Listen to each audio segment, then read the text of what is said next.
Hey guys, it's Scarlett at Build Across, and today I want to show you how I paint this paint by line angel cutout. I've gone in first and base coated her face and hand in the color putty. I will be using all Dixie Belle chalk paint. You can purchase this cutout, the paint, and the brushes I use on buildacross.com. After that, I'm going to swap over to her hair, and I'm going to base coat her hair in the color chocolate. And pretty much for everything I'm base coating on this video, I'll be using a number 12 flat from the pack of brushes we saw on the website. I'm going in now with cotton for her wings.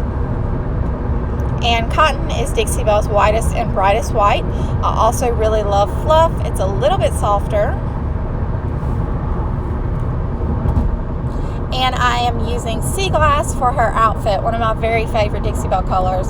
And then I'm just going in with a gold paint for her trumpet she's using. After that, I'm going to allow everything plenty of time to dry completely.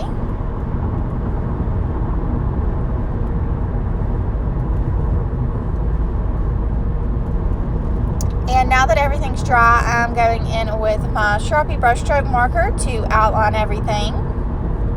And whenever I outline, I'm just going over the lines that are etched into the cutout for me. So this is really easy. I'm not trying to, figure out where my lines go or freehand anything. And then I will finish it off by going in with a number 4 round and the color cotton and highlight everything. And then that will complete my project. So I hope you guys enjoy this video and have a wonderful day.